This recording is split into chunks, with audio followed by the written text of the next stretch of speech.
اور وہ جنت کی نعمتیں کہ ان کو اثرات اور فیوز ملنے شروع ہو گئے ہیں، وہ کیسے بلوچستان سے ہٹا کے بادلوں کو تھر میں لا سکتے ہیں؟ وہ بھی نہیں لا سکتے، کوئی کائنات میں نہیں لا سکتا، کیونکہ اگر کسی کو اللہ نے کوئی اتھارٹی اسائن کی ہے تو وہ اتھارٹی نہیں، بیسیکلی رسپانسبلٹی اسائن کی ہے، تو رسپانسبلٹی اسائن کی تو اتھارٹی تو اس پر ہے ہی، تو اتھارٹی تو ہے صرف اللہ کے پاس، تو اتھارٹی ہو اللہ کے پاس، اور آپ منتیں کر رہے ہو کسی اور کی، تو یہ کتنی احمقانہ قسم کی بات ہے۔ تو یہ چیز بتائی جا رہی ہے کہ جان رکھو، آگاہ ہو جاؤ، ہوشیار ہو جاؤ، جس نے پیدا کیا ہے معاملات کا بھی وہی مالک ہے، حکم بھی اسی کا چلتا ہے۔ تبارک اللہ۔ اچھا، تبارک جو ہے نا یہ ویسے تو ورب ہے، باب تفاعل ہے، اور یہ اللہ تعالیٰ کے لیے مخصوص ہے۔ بارک یبرکو کا مطلب ہوتا ہے کوئی بھلائی ہونا، اور اس سے جو باب فاؤل بنتا ہے اس کا مطلب ہوتا ہے باب برکت ہونا۔ تو تبارک اللہ، باب برکت ہے اللہ، اور اس میں بڑا مبالغہ اور بڑی ایگزیجریشن ہوتی ہے، تو بڑا ہی باب برکت ہے اللہ رب العالمین، جو عالمین کا رب ہے۔ یعنی یہ بیلنس ہے۔ مشرک قوموں کا کانسیپٹ کیا تھا کہ اللہ تعالیٰ کو تو مان لیا، اس نے تخلیق کیا، اس کے بعد ان کا بھائی وہ اتنی بلند و بالا ہستی ہے، اس کی اتنی عظمت ہے کہ اس کو کیا لگے کہ مکے کے اندر ایک مشرک بیٹھا ہوا ہے تو میں اس کے معاملات کا خیال رکھوں، میں دیکھوں کہ اس کو کھانا کیا دینا ہے اور پینا کیا دینا ہے۔ اس کی تو عظمت بڑی بلند ہے نا، یہ اس کی عظمت سے بالا تر ہے کہ وہ انسانوں کے معمولی معمولی چھوٹے چھوٹے کاموں کا خیال رکھے۔ لاجیکل انہوں نے اپنی طرف سے ایک کنکلوژن نکالی کہ لاجیکل کنکلوژن یہ ہے کہ اس نے جن کو ذمہ لگایا ہوا ہے نا، ان کی ذمہ داری ہے، ان کو اس نے سائن کر دی ہے، اور وہ بے نیاز ہے، جو بالکل درست ہے۔ اللہ الصمد، اللہ بے نیاز ہے، لیکن اللہ الصمد تو الصمد تو اللہ کا ایک نام ہے، نام تو اور بھی ہیں، تو ان کی کمبینیشن سے مطلب سمجھ آئے گا۔ انہوں نے بے نیاز ہے مطلب نکالی کہ اللہ تو بے نیاز ہے، اس کو تمہاری کو پرواہ ہے نہیں، تو اس لیے جب اس کو پرواہ نہیں ہے اور ہمیں بیٹا چاہیے، تو بیٹا تو پھر اللہ کی بیٹیاں دیں گی نا، کیونکہ ان کے ساتھ ہمارا تعلق ہے، ان کو ہم چڑھا رہے ہیں، ان کے ہم نے بدھ بنائے ہوئے ہیں، وہ ہم سے راضی ہو جائیں گی، تو وہ پھر اللہ سے جا کے کہیں گے کہ اللہ تعالیٰ یہ فلاں بندے کو بیٹا دے دے، تو اللہ دے دے گا، کیونکہ اس کی عظمت سے یہ ماورا ہے کہ وہ معمولی معمولی چیزوں میں انوالو ہو۔ لیکن یہاں یہ بتایا جا رہا ہے کہ وہ بے شمار برکتوں والا ہے، اس کی برکت، اس کی رحمت بے پناہ ہے، اس کی رحمت کو پرابلم نہیں ہے، وہ یوں نہیں ہے کہ وہ اگنورنٹ ہے اپنے عظیم ہونے کی وجہ سے، نہیں، وہ عظیم بھی ہے اور ساتھ ساتھ وہ رحیم بھی ہے، تو وہ اپنے بندوں کے اوپر رحمت کرتا ہے، اور ان کے تمام معاملات کی اس کو نالج ہے، اور وہ ان کو دیتا ہے، جب اس سے ہم مانگتے ہیں تو وہ عطا کرتا ہے، اس کے لیے کسی بیچ میں وسیلے کی ضرورت نہیں ہے۔ تو یہ ساری آیت کے اندر اوور آل اگر ہم غور کریں تو پورا یہ میسج کلیئر ہو جاتا ہے، جس نے پیدا کیا ہے وہی رب ہے، وہ معاملات کو چلا رہا ہے، اسی کی تخلیق ہے، اسی کا معاملے میں حکم چلتا ہے، اور وہ رحیم ہے، برکت والا ہے، وہ برکتیں اپنے بندوں تک پہنچاتا ہے، تو اس لیے جب وہ پہنچاتا ہے تو پھر جو بھی حالات ہوں، کسی اچھی چیز کی خواہش ہو، کسی بری چیز کا خوف ہو، ہر حال میں صرف اور صرف اس کو پکارو، اور یہ پکارنے والی بات پھر آگے بھی آ رہی ہے، الا لہ الخلق والامر تبارک اللہ رب العالمین، جان رکھو کہ خلق اور امر اسی کے لیے ہے، بڑا ہی بابرکت ہے اللہ، تمام جہانوں کا رب۔ ادعو، پکارو، ربکم، اپنے رب کو، اپنے رب کو پکارو، کسی اور کو کیوں پکارنا ہے؟ تم نے کامن سینس بھی استعمال کرو، اور وہ تمہیں حکم دے رہا ہے۔ چلیں، ایک تو آپ نے لاجیکل کنکلوژن نکالنی تھی کہ یہ رب کو پکارنا چاہیے، کسی اور کو نہیں پکارنا چاہیے، پلس وہ اب آرڈر کر رہا ہے۔ اب یہ مت سوچو کہ میری نوکری ختم ہو گئی ہے تو مجھے نوکری چاہیے، تو میں اللہ تعالیٰ سے کہوں یا اللہ مجھے نوکری دے دے، یا میری تنخواہ کم ہے تو میں اللہ کہوں یا اللہ میری تنخواہ بڑھ جائے، یا اللہ مجھے کوئی رزق دے دے۔ تو دیکھیں نا، اللہ کی ذات سے ایسی بات مانگنا کتنی شرم کی بات ہے۔ اللہ سے بندہ مانگے تو ہدایت مانگے، آخرت مانگے، بالکل آخرت بھی مانگو، ہدایت بھی مانگو، بڑی بڑی چیزیں بھی مانگو، چھوٹی چھوٹی چیزیں بھی مانگو۔ اللہ کے نبی صلی اللہ علیہ وسلم نے فرمایا جوتے کا تسمہ بھی چاہیے تو اپنے رب سے مانگو۔ وہ کہہ رہے ہیں مجھ سے مانگو، کوئی کسی قسم کی شرم کی بات نہیں ہے اپنے رب سے چھوٹی چھوٹی چیزیں مانگنا، بڑی بڑی چیزیں مانگنا۔ آپ کی طبیعت خراب ہے، آپ کے سر میں درد ہے، اللہ سے دعا کریں اللہ میرے سر کی درد ٹھیک کر دیں۔ یہ ایک سوچ شیطانی سوچ ہے کہ اللہ تعالیٰ کی اتنی عظیم ہستی ہے تو اس کو کیا لگے اربوں انسانوں میں سے ایک انسان کے سر میں درد ہے، بھائی کتنی بری بات ہے کہ اس پہ اللہ تعالیٰ کو انووک کیا جائے، نہیں کریں، وہ حکم دے رہا ہے تو پکارو اپنے رب کو۔ کیسے پکارو؟ تضرعاً، یہ زواد رے اور عین اس کا روٹ ہے۔ ذرا یا ذرا کا مطلب ہوتا ہے کمزور ہونا، بے فائدہ ہونا بھی ویسے اس کا مطلب ہوتا ہے۔ تو اس سے پھر قرآن میں ایک ذریع کا لفظ بھی استعمال ہوتا ہے جو خاردار درخت کے لیے آتا ہے، جو بالکل بے فائدہ ہوتا ہے۔ اس سے باب تفاعل ہے، اور تفاعل تضرع، تو تضرع کا مطلب ہوتا ہے اپنی کمزوری کا اظہار کرنا، تو اس کو پکارو اپنی کمزوری کا اظہار کرتے ہوئے، عاجزی کا اظہار کرتے ہوئے، یعنی گڑ گڑا کر اس کے اندر عاجزی ہے، اللہ تعالیٰ سے خوشامد ہے، جو بھی ایک آپ امیجن کر سکتے ہیں کہ جب آپ نے کسی کو چیز مانگنی ہے تو جیسے بھی اس کو آپ نے درخواست پیش کرنی ہے، اس کی جو بیسٹ ایکچولی اگر آپ دیکھیں تو اگر صحیح سے سمجھ کے پڑھی جائے تو اس کی اگزامپل ہے نماز، کہ آپ نماز پہ جا رہے ہیں، پہلے آپ نے وضو کیا ہے، اپنے ہاتھوں کو پاک کیا، اور وہ بھی سمبولیکلی ہے ہاتھوں پیروں کو پاک کر کے، ایکچولی آپ یہ کہہ رہے ہیں کہ یہ میں روحانی طور پہ بھی اپنے آپ کو پاک کر رہا ہوں۔ پھر اس کے حضور جا کے آپ کھڑے ہو گئے، سر نیچے کر لیا ہے، ہاتھ باندھ لیے ہیں، پھر آپ اس کے سامنے جھک گئے ہیں، پھر آپ نے اپنا جو ناک اور پیشانی ہے وہ زمین پہ رکھ دی ہے، اور اگر مثلاً وہاں پہ کوئی جانماز نہیں بچھی ہوئی ہے، مٹی میں ہے، تو آپ نے وہاں پہ رکھ دی، اپنی پیشانی خاک پہ رکھ دی ہے۔ یہ بیسیکلی ایک طرح سے ادائیں ہیں، یہ حرکتیں ہیں جو آپ اپنے رب کے حضور اپنی عاجزی کا اظہار کرتے ہیں۔ یہ ہمیں تعلیم دی گئی ہے ہماری سہولت کے لیے، کہ ہمیں سوچنا نہ پڑے کہ اب ہم نے کیسے اپنی عاجزی کا اظہار کرنا ہے۔ اب اس کے اندر عاجزی پوری کیسے ہوتی ہے؟ وہ پوری ایسے ہوتی ہے کہ جو دعائیں، جو تسبیحیں اللہ کے نبی صلی اللہ علیہ وسلم نے سمجھائی ہیں کہ سجدے میں جانا ہے اور سبحان ربی الاعلیٰ کہنا ہے، تو اس کو سمجھ کے دل کی گہرائی سے جذبات کے ساتھ ادا کریں، تو یہ والا جو تضرع کا حکم ہے وہ اس سے پورا ہو جاتا ہے کہ پکارو اپنے رب کو گڑ گڑا کر، وہ خفیہ اور چپکے چپکے، یعنی گڑ گڑائیں گے تو ظاہر سی بات ہے اس میں آواز بلند ہوگی، ہو جائے۔ اب وہ پھر آپ نے سچویشن دیکھنی ہے، اگر آپ تنہائی میں نماز پڑھ رہے ہیں تو ظاہر ہے تھوڑی سی بلند بھی ہو جائے، اور ویسے بنیادی طور پر آپ نے چپکے چپکے اپنے رب کو پکارنا ہے۔ جب جس انسان کا یہ رویہ ہوگا کہ وہ سجدے میں گرا ہے، اس سے مانگ رہا ہے، اللہ سے کہہ رہا ہے یا اللہ تو ہی میرا مالک ہے، میں تو تیرا بندہ ہوں، میرے تو بس میں کچھ نہیں ہے، میں بڑا بے بس، بڑا کمزور، بڑا لاچار ہوں۔ اب اس کا چانس کافی کم ہے کہ وہاں باہر سے نکلے اور اس کو اپنے ڈرائیور کے ساتھ تکبر کا مظاہرہ کرے۔ کوئی سڑک پہ جاتا ہوا آدمی ہے اور اس سے اس کی مثال کے طور پر گاڑی لگ جائے تو وہ آپے سے باہر ہو جائے، اس کے اندر پھر یہ احساس پیدا ہو چکا ہوگا کہ میں بے بس اور لاچار ہوں، اور فرض کریں آپ کی گاڑی کسی سائیکل والے سے ٹکرا گئی ہے اور سائیکل والے کی غلطی ہے اور اب آپ آپے سے باہر ہو رہے ہیں، تو آپ آپے سے باہر بیسیکلی تو اس لیے ہو رہے ہیں نا کہ وہ آپ کے سامنے نسبتاً آپ کو لاچار نظر آ رہا ہے۔ اگر اس کی جگہ کسی فوجی جنرل سے گاڑی ٹکرائی ہوتی تو پھر تو کچھ نہ ہوتا، پھر تو بالکل آپ آپے سے باہر نہ ہوتے، بالکل اس سے معافی مانگ لیتے کہ اچھا جی میں نے معاف کر دی۔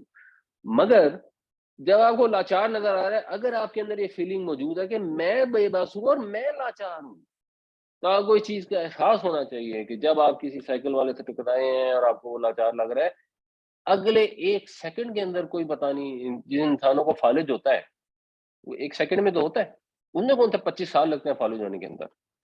جو انسان مرتے ہیں لمحوں میں، تو لوگ مر جاتے ہیں، سارے تھوڑی ہیں جو لمبے مرض سے گزرتے ہیں اور ان کو کئی سال لگتے ہیں فوت ہونے میں، زیادہ تر لوگ تو بس ایک دم ہی فوت ہو جاتے ہیں، یا ذرا سے چند دنوں کے اندر اندر وہ فوت ہو جاتے ہیں۔ تو کیوں؟ اس لیے کہ انسان کی حیثیت ہی کچھ نہیں۔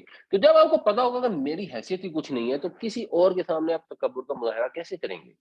اور یہی تکبر کا مظاہرہ ہے جو حق کا انکار کرنے پہ انسان کو مجبور کرتا ہے۔ جو پیچھے ہم پڑھتے چلے آئے ہیں کہ دنیا کی زندگی میں ان کو اچھی چیزیں مل گئی تھیں، وہ دھوکے میں پڑ گئے تھے کہ ہم تو اچھے جا رہے ہیں، یہ ایک اللہ کے رسول آ گئے ہیں، اپنے آپ کو کلیم کر رہے ہیں اور ہمیں عجیب عجیب باتیں بتا رہے ہیں، ہم ان کی بات کیوں مانیں؟ ان کی ماننے والے بات تو غلام ہیں، غریب ہیں. وہ تکبر ہے جو ہر جگہ آتا ہے. تو یہاں پہ اس تکبر کو توڑا بھی جا رہا ہے کہ اس سے گڑ گڑا کے مانگو، چپ کے مانگو. انہ لا یحب المعتدین، بے شک وہ پسند نہیں کرتا حد سے تجاوز کرنے والوں کو، حد سے گزرنے والوں کو، زیادتی کرنے والوں کو. اور بیسیکلی اوورال اگر آپ دیکھیں تو اس سے جو ویسے میننگ سمجھ آتا ہے، کیونکہ اور جگہوں پہ بھی یہ قرآن شریف میں مثال کے طور پہ نماز کے لیے آتا ہے کہ قل ادعوا اللہ او ادعوا الرحمن، اللہ کو کہہ کے پکارو یا رحمان کہہ کے پکارو، ایما تدعو، جیسے مرضی پکارو، فلہ الاسماء الحسنی، اس کے تو خوبصورت نام ہے، جس نام سے ہی پکار لو.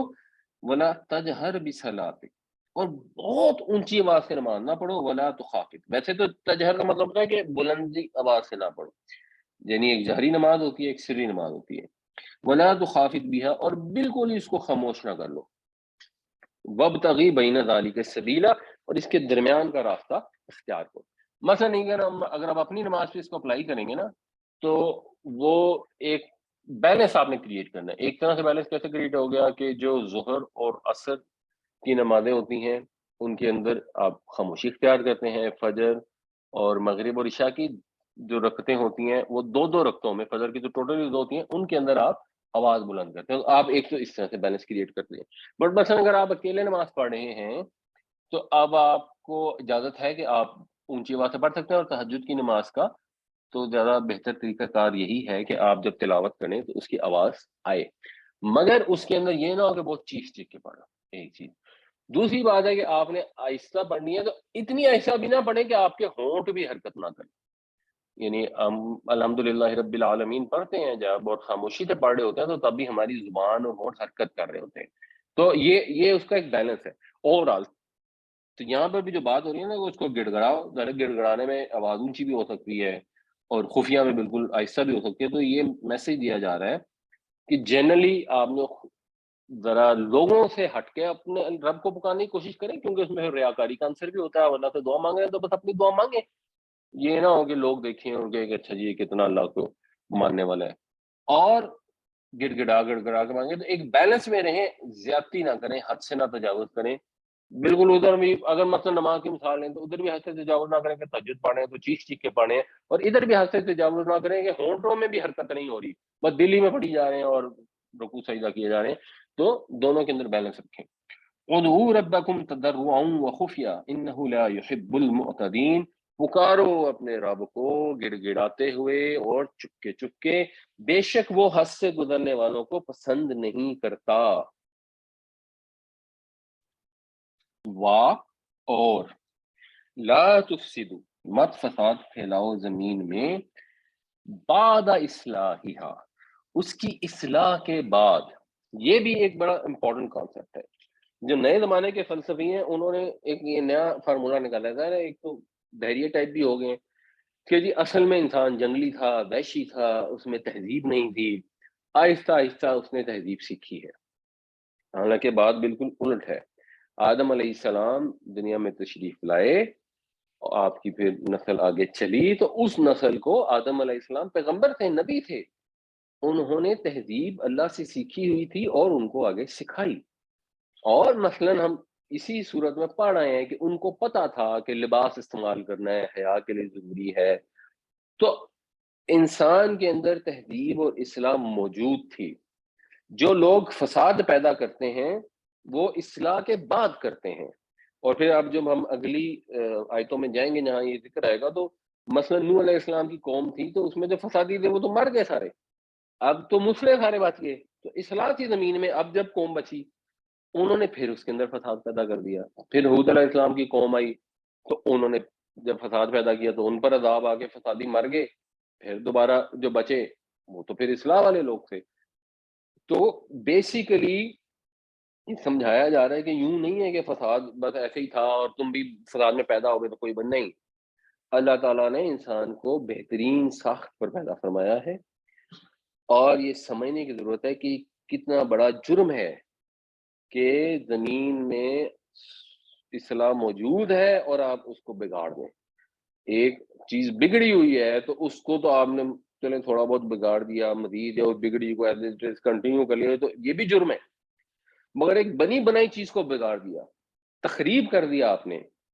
دیکھیں نا، آپ گئے کہیں پہ کھنڈر ہے اور آپ نے کھنڈر کے 2 اینٹیں اٹھا کے ادھر سے ادھر پھینک دی، تو چلو ہو سکتا ہے اسے کوئی فرق نہ پڑے.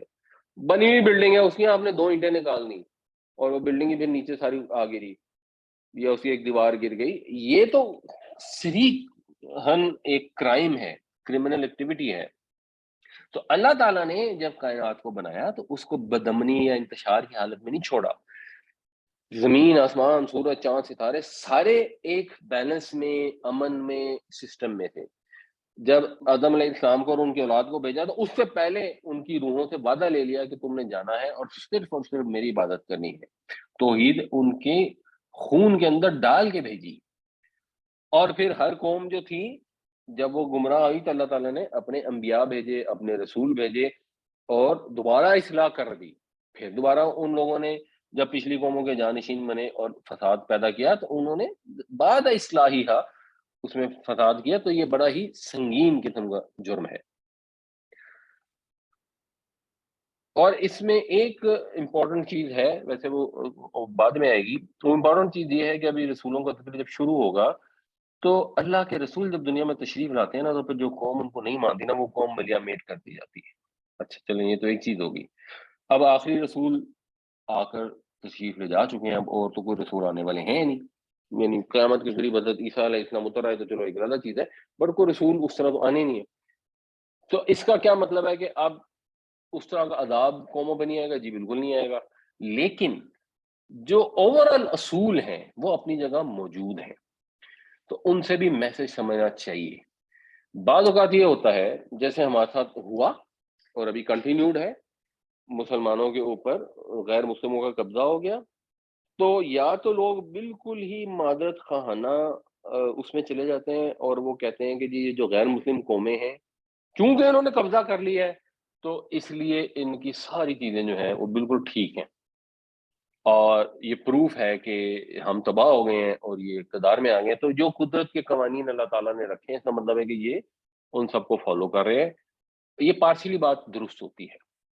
اور کچھ لوگ الٹا جاتے ہیں، وہ کہتے ہیں کہ نہیں یہ جو غیر مسلم ہے بس یہ غیر مسلم ہے اور یہ تو بالکل ہی غلط ہیں، انہوں نے ہم پر جبر کر لیا ہے تو ان کے اندر کوئی اخلاقی برتری موجود نہیں ہے، تو گھٹیا ترین لوگ ہیں. تو دونوں چیزیں جو ہے نا یہ ایکسٹریم ہے اور اللہ تعالیٰ ایکسٹریم کو، معتدین کو پسند نہیں کرتا. تو آج بھی جو سسٹم ہے جس کے اندر ہم نسبتاً محکوم ہیں اور ویسٹ کی جو قومیں ہیں وہ نسبتاً حاکم ہیں، اور اب ساری دنیا میں ایسا نہیں ہے کیونکہ مثلا چائنا بھی ایسٹ میں ہے، وہ تو ویسٹ میں نہیں ہے، اور وہ نسبتاً محکوم نہیں رہا.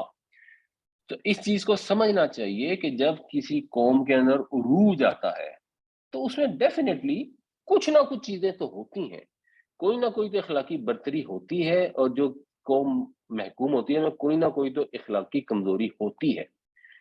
اس سے پھر یہ فساد کا نظام دنیا میں برپا ہوتا ہے.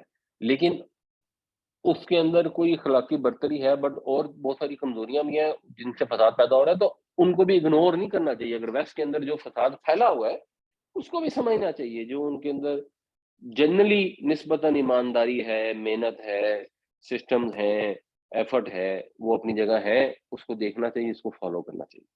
ہمارے یہاں الٹی چیزیں فالو ہو رہی ہیں، جو ان کے اندر بے حیائی ہے، جو ان کے کلچرل کانسیپٹس ہیں، جو اب تو فلموں کے اندر بھی انہوں نے جو ہے نا وہ بچوں کی فلموں کے اندر ان چیزوں کو پروموٹ کرنا شروع کر دیا ہے، اور ہر دوسری تیسری فلم کی طریقے سے وہ اس چیز کے میسج دیتے ہیں کہ یہ لڑکی ہے اور اس کی 2 مائیں ہیں اور وہ بس وہ 2 مائیں ہیں. عجیب و غریب قسم کا کانسیپٹ ہے، اور وہ اس کو، اور یہ کو ہم سے سازش نہیں کر رہے کہ وہ ہمیں کنسپیریسی تھیوری ہے، اپنی قوم کو ہی وہ سمجھا رہے ہیں اور ہم بھی اسی ریلے میں بہنا شروع ہو جائیں. تو ہمیں بڑا کلیئرلی آئیڈینٹیفائی کرنا چاہیے کہ ان کے اندر اخلاقی لحاظ سے بہتر چیزیں کون سی ہیں اور بری کون سی ہیں. جو بہتر چیزیں ہیں ان کو ہم بھی فالو کریں، ان سے سیکھیں، ان کی ایگزامپل دیکھیں، ہم بھی ان سے سیکھیں کہ اچھا انہوں نے یہ کیا ہم بھی کریں. ہاں اللہ تعالیٰ نے یہ ڈیسٹینی ہماری نہیں رکھی کہ ہمارا یہاں سیلاب آئے اور لاکھوں لوگوں کے جو گھر ہیں وہ تباہ و برباد ہو جائیں اور ہم کہ ہاں جی بس اللہ کی مرضی. اور ان کی ڈیسٹنی یہ نہیں رکھی کہ ان کے یہاں سیلاب آئے تو سارے لوگ جو ہیں وہ بچ بچا جائیں اور بعد میں ان کی حکومتیں ان کو سپورٹ بھی کر لیں، اور ٹھیک ہے ان کو مسئلے مسائل تو آئیں لیکن ہمارے اور ان کا کوئی کمپیریزن نہ ہو.